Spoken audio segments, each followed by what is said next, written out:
జయ శ్రీకృష్ణ. శుక్లాంబరధరం విష్ణుం శశివర్ణం చతుర్భుజం ప్రసన్నవదనం ధ్యాయేత్ సర్వ విఘ్నోపశాంతయే. కృష్ణాయ వాసుదేవాయ దేవకీ నందనాయ చ నందగోపకుమారాయ గోవిందాయ నమో నమః. మహాకవి శ్రీ బొమ్మెర పోతనామాత్య ప్రణీత శ్రీ మహాభాగవతం పఠిస్తున్నాం. రామకృష్ణాశ్రమం వాళ్ళు ప్రచురించినది. ఇందులో ఇప్పుడు ప్రథమ స్కంధంలో ఉన్నాము. శ్రీకృష్ణ పరమాత్మ ఉత్తర గర్భస్థ శిశువుని అశ్వత్థామ వేసిన బ్రహ్మ శిరోనామకాస్త్రం నుంచి కాపాడి శ్రీకృష్ణ పరమాత్మ ఆయన రథం ఎక్కడానికి సిద్ధపడుతున్నప్పుడు కుంతీదేవి పాండవులతోనూ ద్రౌపదీదేవితోనూ కూడి వెళ్ళడానికి సిద్ధంగా ఉన్న ఆ శ్రీహరి దగ్గరికి వచ్చి ఆయనతో ఇలా స్తుతిస్తోంది. కృష్ణ, నువ్వు సనాతనమైన పురుషుడివి, ఆదిదేవుడవు, ప్రకృతికి పరుడవు, అవ్యయుడవు, అఖిల భూతములకు లోపల బయట వెలుగుతూ ఉండేవాడివి, సర్వలోకాలను నడిపేవాడివి, పరమేశ్వరుడు అయిన నీకు నమస్కారములు. పురుషుండార్జుడు, ప్రకృతికి వరుండవ్యయుడు, అఖిల భూత బహిరంతర్భాసురుండు, లోక నియంతయు పరమేశ్వరుడైన నీకు ప్రణతులగు హరి అని తెరచాటున నాట్యం చేసే నటునిలాగా మాయ అనే తెర వెనకాల నర్తించే నీ మహిమ అగోచరమైనది. పరమహంసలు, రాగద్వేషాలు లేని వాళ్ళు, నిర్మలాత్ములు అయిన మునీశ్వరులకు సైతం కనిపించని నువ్వు మూఢులము, సంసారవంతులము ఆయన మాకెలా కనిపిస్తావు తండ్రి? ఓ శ్రీకృష్ణ, ఓ వాసుదేవ, ఓ దేవకీ నందన, ఓ నంద గోపకుమార, ఓ గోవింద, ఓ పంకజనాభ, పద్మమాలికాలంకృత, పద్మలోచన, పద్మ సంకాశ చరణ, హృషికేశ, నీకు నేను భక్తితో నమస్కరిస్తున్నాను అని తనయులతోడ ఆవిడ తన కష్టాన్ని కృష్ణ పరమాత్మ ఎప్పుడెప్పుడు కాపాడాడు అనేది ఆ పరమాత్మతో చెప్పుకుంటోంది ఆవిడ. తనయులతోడనే దహ్యమానంబగు జతు గృహం బంధున జావకుండా గురురాజు వెట్టించు ఘోర విషంబుల మారుతా పుత్రుడు మడియకుండా ధాత రాష్ట్రుడు సముద్ధతి జీరజులువంగ ద్రౌపది మానంబు దలగకుండా గాంగేయ కుంభజ కర్ణాది ఘనులచే నా బిడ్డలని లోన నలగకుండా విరటు పుత్రిక కడుపులో వెలయుచూలు ద్రోణ నందను శరవహ్ని దృంగకుండా మరియు రక్షించితివి పెక్కు మార్గములను నిన్ను నేమని వర్ణెంతు నీరజాక్ష. ఆ కుంతీదేవి ఆ పరమాత్మకి చెప్తోంది, లక్క ఇంట్లో మేము ఉన్నప్పుడు కాలిపోకుండా, మేమంతా కూడా కాలకుండా మమ్మల్ని కాపాడావు నువ్వు.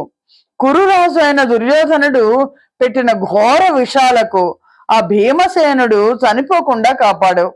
దుశ్శాసనుడు సభలో చీరలు ఒలుస్తున్న సమయంలో ద్రౌపదీదేవి మానం కాపాడావు. భీష్మ, ద్రోణ, కర్ణాది వీరులచే నా బిడ్డలు యుద్ధంలో శోకించకుండా కాపాడావు.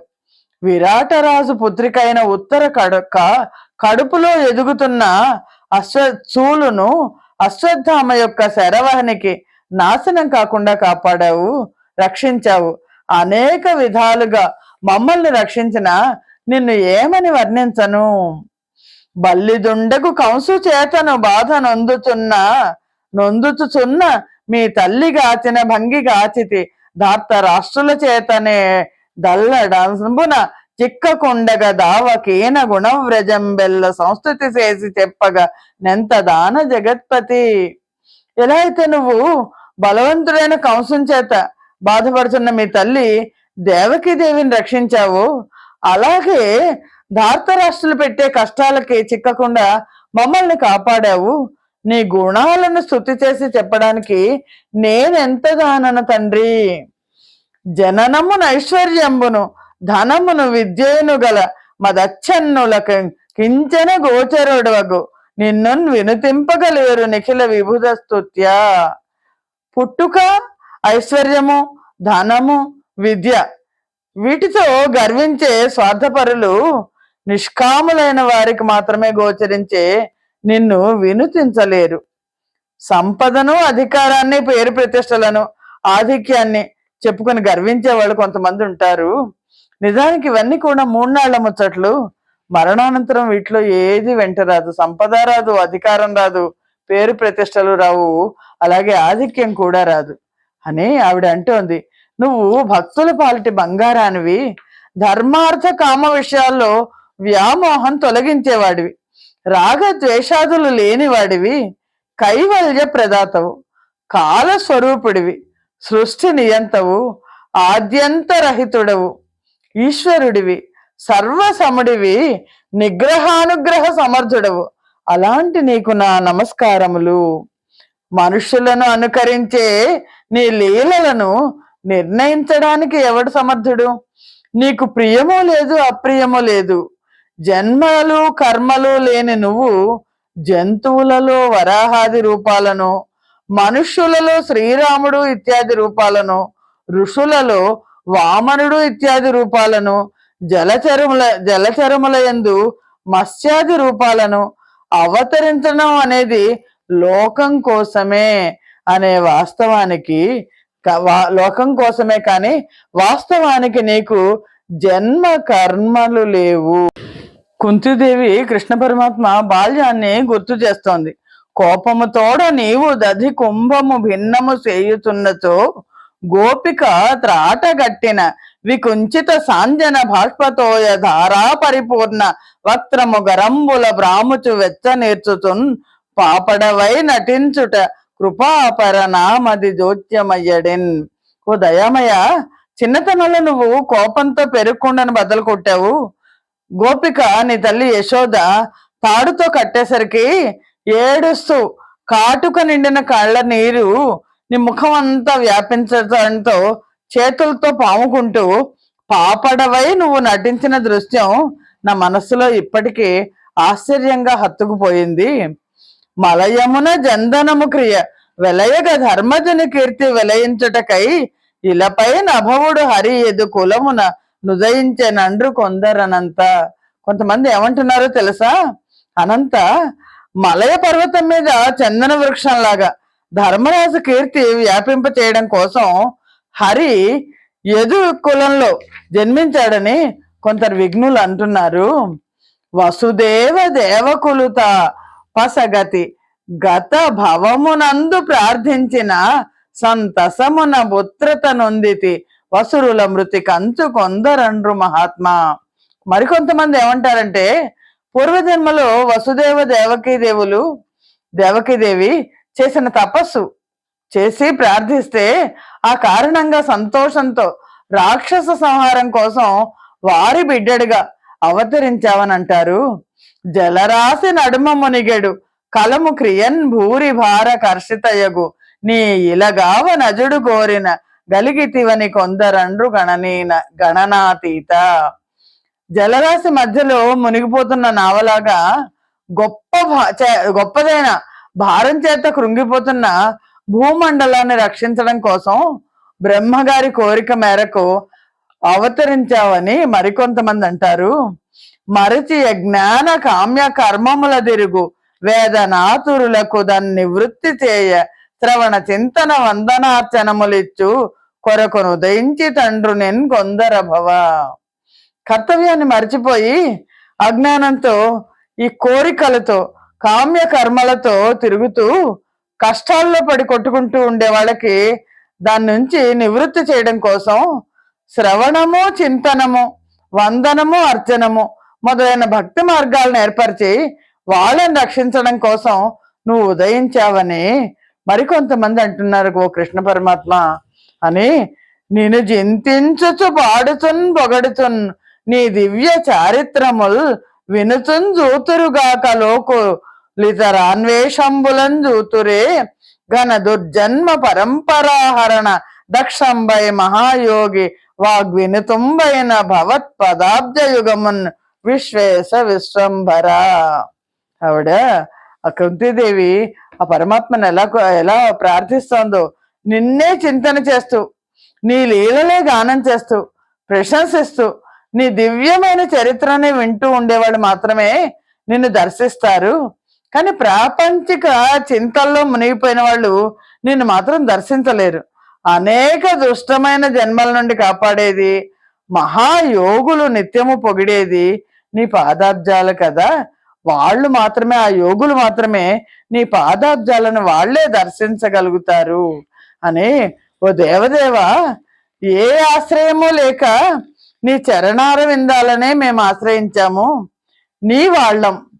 అలాంటి మమ్మల్ని విడిచిపెట్టి వెళ్ళొద్దు. ఎలా వెళ్తున్నావు? కరుణతో కూడిన నీ చూపులను నిత్యము చూడకపోయినట్లయితే యాదవులతో కూడిన పాండవులు ఈ శరీరాన్ని విడిచిన ఇంద్రియాల్లాగా కీర్తి సంపదలు లేక తుచ్చత్వాన్ని పొందుతారు. యాదవులు లేకుండా పాండవులు ఉండలేరు. సకల కళ్యాణముల చేత కూడిన నీ పాదములకే అంకితమైన ఈ భూమండలం నువ్వు లేకపోతే శోభించదు. నీ కృపా వీక్షణామృతం చేత ఇక్కడ ఉండే పల్లెలు, పట్టణాలు, సమస్తమైన మనుషులుండే నివాసాలు అన్నీ కూడా పుష్ప ఫలాలతో కూడి ఓషధుల చేత, చెట్లు, లతలు, నదులు, నదములు, నీటితో కూడి సమృద్ధంగా ఉన్నాయి. యాదవులందు బాండుసుతులందు నదీశ్వర, నాకు మోహ విచ్ఛేదము చేయుమయ్య. గన సింధువు చేరెడి గంగభంగి, నీ పాద సరోజ చింతనముపై అనిశంభు మదీయ బుద్ధి నా త్యాదర వృత్తితో గదినట్లుగా చేయగదయ్య ఈశ్వర. ఓ ఈశ్వర, ఓ కృష్ణ పరమాత్మ, యాదవులందు పాండుకుమారులందు వాళ్ళిద్దరి యందు మోహం ఉంది కుంతీదేవికి. అందు నన్ను మోహం పట్టుకుని పీడిస్తోంది. నాకు వాళ్లపై ఉండే మోహాన్ని విచ్ఛేదం చేయి తండ్రి. పవిత్రమైన గంగానది గొప్పదైన సముద్రాన్ని చేరినట్లు నా బుద్ధి ఎల్లవేళలా నీ పాదార విందముల చింతనతో కూడేట్లుగా చేయి తండ్రి అని కుంతీదేవి ఆ కృష్ణ పరమాత్మను వేడుకుంటోంది. శ్రీకృష్ణ యదుభూషణ నరసఖ శృంగార రత్నాకర లోకద్రోహి నరేంద్ర వంశదాన లోకేశ్వర దేవతానేక బ్రాహ్మణ గోగణార్తిహరణ నిర్వాణ సంధాయక నీకున్ మృక్కెద దృంపవే భవలతల్ నిత్యానుకంపానిధి.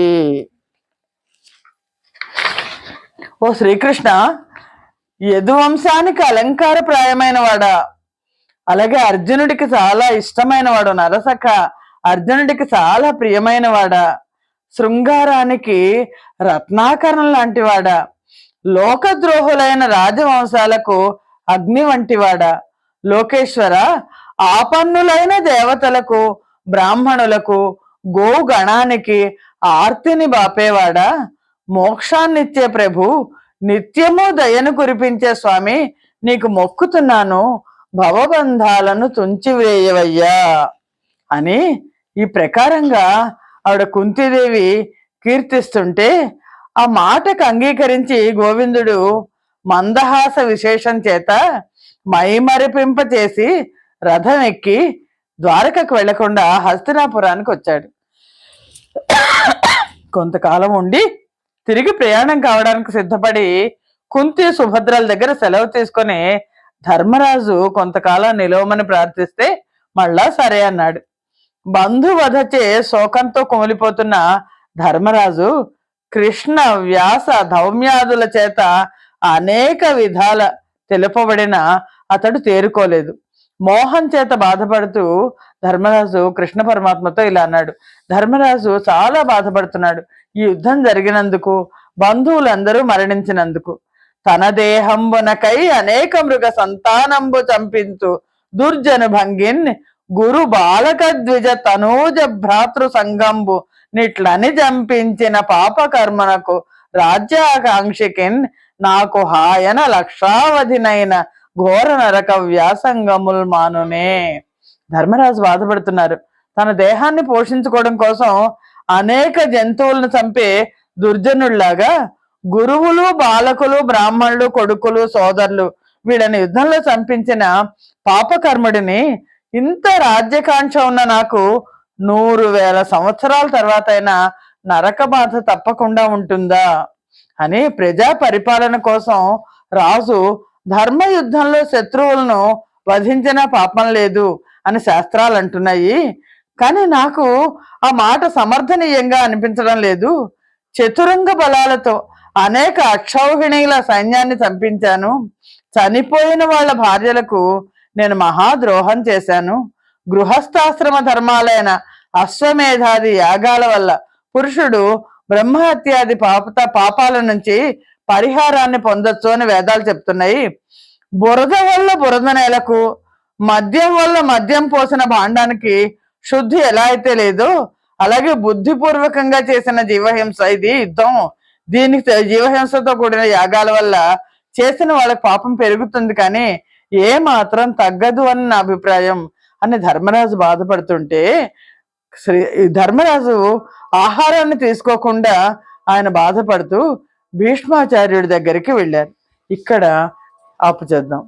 స్వస్తి ప్రజాభ్య పరిపాలయంతాం న్యాయేన మార్గేణ మహిం మహేషాః గోబ్రాహ్మణేభ్య శుభమస్తు నిత్యం లోకా సమస్తా సుఖినో భవంతు. సర్వం శ్రీకృష్ణార్పణమస్తు. యదక్షర పదభ్రష్టం మాత్రహీనం తు యద్భవేత్ తత్సర్వం క్షమ్యతాం దేవ నారాయణ నమోస్తుతే. జయ శ్రీకృష్ణ.